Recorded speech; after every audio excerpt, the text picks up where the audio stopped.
और पुलिस बदमाशों की तलाश में जुटी है।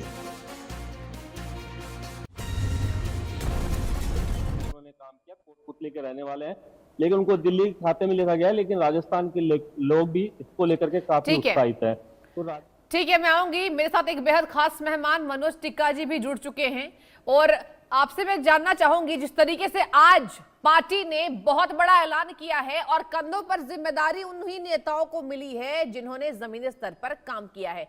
सबसे पहले तो रिएक्शन बताइए, किस तरीके से देख रहे हैं इस बड़े ऐलान को, मनोज जी। सबसे पहले तो मैं अपने देश के माननीय प्रधानमंत्री श्री नरेंद्र मोदी जी, जो हमारे सर्वोच्च नेता हैं, और हमारे केंद्रीय सभापति श्री नितिन नवीन जी एवं अमित शाह जी को, और हमारे पश्चिम बंगाल के राज्य सभापति और राज्यसभा के सांसद समीक भट्टाचार्य जी, और अपने माननीय मुख्यमंत्री शुभेंदु अधिकारी जी को आंतरिक हृदय से धन्यवाद देना चाहता हूं कि उन्होंने मेरे ऊपर आस्था व्यक्त किया है। निश्चित रूप से आने वाला समय में दल जिस प्रकार से मुझे दिशा निर्देश करेगा, मैं कर्तव्य निष्ठा और ईमानदारी के साथ में उस काम को पूरा करने का पूरी प्रयास करूंगा। बिल्कुल, और बात सही है आपकी कि जिस तरीके से जिम्मेदारी मिली है, अब सबसे बड़ा एजेंडा जिस तरीके से पार्टी का रहा है और जिस तरीके से संगठनात्मक इकाई की मजबूती रही है, उसको तो आगे बढ़ाना होगा। मनोज जी, एक और सवाल मेरा आपसे ही होगा, अगर बात की जाए इन बड़ी जिम्मेदारियों को, तो देखिए सबसे बड़ी बात तो यह है कि हाल में होने वाले उत्तर प्रदेश की विधानसभा चुनाव, और जाहिर सी बात है चुनावों की तैयारी बीजेपी पहले से ही कर रही है। 24/7 यही वजह है कि बोला जाता है इस पार्टी को लेकर कि चुनावी मूड में बीजेपी रहती है। तो ये बताइए तैयारी कितनी हो चुकी है, ये अहम सवाल आपसे पूछा जाता रहा होगा। देखिए, जहां तक भारतीय जनता पार्टी का सवाल है, हम जिस पार्टी से जुड़े हुए हैं, पार्टी एक इलेक्शन शेष होने के बाद में ही, रिजल्ट घोषणा होने के बाद में दूसरी इलेक्शन के लिए प्रस्तुति शुरू कर देती है। जैसे कि 24 में 4 मई को रिजल्ट निकलने के बाद में, उसके बाद से ही जिन राज्यों में इलेक्शन है वहां अपना काम शुरू हो जाता है। या हमारा अपना एक नीति नियम के अनुसार से चलते शुरू कर देते हैं। पार्टी कभी भी बैठ करके नहीं रहती है, प्रत्येक कहीं ना कहीं कोई कार्यक्रम होता ही रहता है। तो मैं एक बार फिर आपको बताना चाहता हूँ कि जहाँ इलेक्शन समाप्त हो जाता है वहाँ दूसरी इलेक्शन के लिए हम लोग शुरू कर देते हैं काम। बिल्कुल। संजय जी, मैं आपका रुख करना चाहूंगी। अगर बात की जाए, देखिए स्मृति ईरानी को बड़ी जगह मिली है, जिस तरीके से लगातार चर्चाएं भी हो रही थी कि पार्टी जो है वो अहम जिम्मेदारी दे सकती है, तो आने वाले समय में कितना खास हो जाता है ये जिम्मेदारी जो उन्हें मिली है? संजय जी। हेलो जी जी। देखिए, स्मृति ईरानी को और आप देखें तो राष्ट्रीय महामंत्री बनाया, यानी पार्टी ने उनको महत्वपूर्ण जिम्मेदारी दी है, क्योंकि राष्ट्रीय महामंत्री का जो पद है बीजेपी के राष्ट्रीय अध्यक्ष के बाद सबसे सर्वोच्च शक्तिशाली पद माना जाता है। स्मृति ईरानी केंद्रीय मंत्री नहीं बन पाई क्योंकि इस बार चुनाव हार गई थी वो। बीजेपी ने उनको राज्यसभा में भी नहीं भेजा, लेकिन उनको संगठन में लाकर के साफ संदेश दे दिया कि बीजेपी उनको चाहती है, उनकी जिम्मेदारी संगठन में उनको देना चाहती थी। बीजेपी ने संगठन में उनको राष्ट्रीय महामंत्री बनाया है। जान लेते हैं मनोज टिक्का जी से कि आखिर पार्टी की क्या सोच रही है इस बड़े ऐलान के पीछे। मनोज जी, आपसे ही मैं सवाल लेना चाहूंगी। अगर बात की जाए तो देखिए, ये जो लिस्ट आई है ये लंबी फहरिस्त है, और जिस तरीके से ये जिम्मेदारी मिली है, एक बार बताइए पार्टी की सोच किस तरीके से रही है और आने वाले समय में ये कितनी मजबूती देगी पूरी बीजेपी को। मनोज जी। देखिए, क्योंकि हमारा देश भारतवर्ष जो युवाओं का देश है, और यहाँ युवाओं का एक महत्वपूर्ण भूमिका रहता है, तो स्वाभाविक रूप से युवाओं को मौका देकर पार्टी आने वाले समय के लिए नेतृत्व तैयार करती है। जैसे यदि आप सीपीएम में देखेंगे कि जब तक उनका मृत्यु नहीं होता है वे पद छोड़ते नहीं है, लेकिन भारतीय जनता पार्टी एक ऐसा दल है जहां युवा सभी को मिला करके एक समावेशी तरीके से संगठन का निर्माण करती है, ताकि आने वाला समय में हम संगठन को हर क्षेत्र में मजबूत कर सकें, चाहे युवा के क्षेत्र में हो, महिला के क्षेत्र में है, SC ST OBC, सभी जगह अपना कार्य का विस्तार, समस्त चीजों को ध्यान में रख करके पार्टी संगठनात्मक काम करती है। उसी को सब चीज को ध्यान में रख करके ये घोषणा हुई है। तो निश्चित रूप से मैं एक ट्राइबल संप्रदाय से आता हूँ, आने वाले समय में देश के समस्त ट्राइबल को दल से जोड़ने के लिए जो दिशा निर्देश पार्टी देगी उसके हिसाब से मैं काम करूंगा।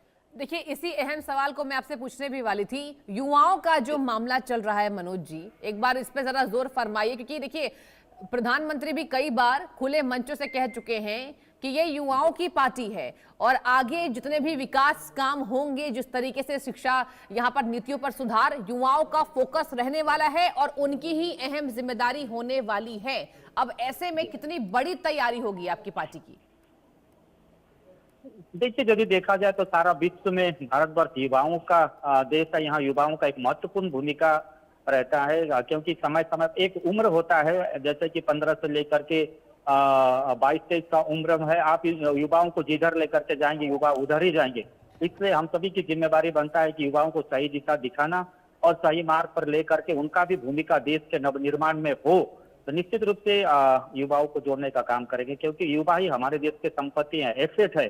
तो उनको छोड़ करके देश कभी आगे नहीं बढ़ सके। इसलिए समय समय पर बहुत सारे ऐसे कार्यक्रम होते हैं जो युवाओं को केंद्रित करके किया जाता है। तो निश्चित रूप से आने वाले समय में देश के समस्त युवाओं को सही दिशा दिखाने के लिए हम काम करेंगे, पार्टी काम करेगी। हम निश्चित रूप से काम करने का जो मौका दिया है उसको हम युवाओं में लगा करके युवाओं को एकत्रित और उनको सही दिशा दिखाने का काम करें। मनोज जी, मेरे सीनियर सहयोगी मनोज सर भी यहाँ बने हुए हैं, आपसे सवाल वो पूछना चाहते हैं जिस तरीके से ये बड़ा ऐलान हुआ है। Manoj sir, over to you. देखिए शशि, जो बीजेपी की जो कार्यकारिणी आई है, मुझे लगता है कि हमारे जो तमाम साथी हैं उस बात का जिक्र कर रहे हैं कि क्या है इसमें। अगर वसुंधरा राजे सिंधिया को देखा जाए तो उसमें कोई बड़ा चेहरा नहीं है, स्मृति ईरानी और वसुंधरा राजे सिंधिया। इसके अलावा भारतीय जनता पार्टी का कोई बड़ा चेहरा इसमें दिखाई नहीं देता है। ज्यादातर नए लोग इसमें दिखाई दिए हैं। इसमें शिव प्रकाश, जो कि संगठन महामंत्री के तौर पर उनको लेकर आए हैं, तो ये एक बड़ा चेहरा माना जा रहा है। राष्ट्रीय सह संगठन महामंत्री के तौर पर शिव प्रकाश सिंह को बनाया है, सौदान सिंह को बनाया। सौदान सिंह पहले भी संघ के बड़े नेता रहे, हालांकि पिछले कुछ दिनों से वो एक तरह से कहा जाए कि साइडलाइन थे। लेकिन इसमें बीएल संतोष को कंटिन्यू किया गया। ये भी चर्चा की जा रही थी कि संघ से जो संगठन महामंत्री आते हैं बीएल संतोष, वो बदल सकते हैं, लेकिन बीएल संतोष को यथावत रखा गया है। और उनके साथ जो शिव प्रकाश है, शिव प्रकाश पहले भी राष्ट्रीय सह संगठन महामंत्री रहे हैं, इसलिए सौदान सिंह को भी लिया गया है। ये सबसे बड़ी बात है कि ये जो टीम आई है मनोज जी, ये जो टीम है मनोज जी, इस टीम में मैं देख रहा हूं कि सुदूर इलाकों के नेता, जिसमें छत्तीसगढ़ है, मध्य प्रदेश है, त्रिपुरा है, या तमाम उड़ीसा है, पश्चिम बंगाल है, इसमें जो सुदूर इलाकों के नए नए लोगों को प्रतिनिधित्व दिया गया है। तो क्या ये मान लिया जाए कि भारतीय जनता पार्टी की जो नितिन नवीन की टीम है, ठीक वैसे ही जैसे नितिन नवीन ने सबको चौंकाया है, वैसे ही इस कार्यकारिणी में नए लोग, चाहे वो के सुरेंद्रन हो या फिर फग्गोन कोइंक हो या फिर संगीता यादव हो, अनिल एंटनी हो, एम वेंकटेश हो, मनोज टिक्का हो, सिद्धार्थ शंभू हो, डॉक्टर सुदेश सिंह हो, मृगंगा देव बर्मन हो, रोहन गुप्ता हो और जयप्रकाश हो। मनोज जी। देखिए, हमारा भारतीय जनता पार्टी का हमेशा से ये नीति रहा कि सर्वव्यापी सर्वस्पति, यह व्यापक और सभी समाज के लोग को छुए। इसलिए उत्तर से दक्षिण, पूरब से पश्चिम, समस्त उत्तर से दक्षिण, पूरब से पश्चिम देखा जाए तो सब जगह के हमारे जो नेतागण उनको नेतृत्व दिया, उनका जिम्मेदारी सौंपा गया है। और ये बहुत बड़ी जिम्मेदारी है। मैं एक बार फिर कहूंगा कि ये सर्वव्यापी सर्वस्पति है और इसमें एक सुंदर समावेश है, नए पुराने अनुभवी, जो अनुभवी ने सभी को मिला करके एक सुंदर, मेरे विचार से एक कमेटी का गठन किया गया, ऐलान किया गया। निश्चित रूप से आने वाला समय में दल को एक अच्छा लाभ मिलने वाला है। जहां जहां इलेक्शन होने वाला है वहां तो लाभ मिलेगा ही। दीर्घ समय के लिए ये निश्चित रूप से जो नेतृत्व दिया गया है, जो जिम्मेदारी दी गई है, आने वाला समय के लिए दल के लिए लाभदायक दौरान हाल के दिनों में ये देखने को आया है कि जितने भी नए लोगों को प्रतिनिधित्व दिया है, चाहे वो राज्यों के मुख्यमंत्री के तौर पर हो या फिर वहां के मंत्रियों के तौर पर हो, उसमें जो सबसे बड़ी चीज है कि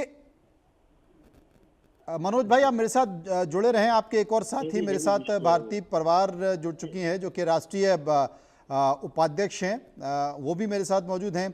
उनके पास मैं चलूंगा, उनसे पूछने की कोशिश करूंगा। पर आप साहब, पवार जी, कैसे, भारती पवार जी, महाराष्ट्र से आपको प्रतिनिधित्व मिला है और राष्ट्रीय उपाध्यक्ष की जिम्मेदारी आपको मिली है, कैसे देख रही हैं आप?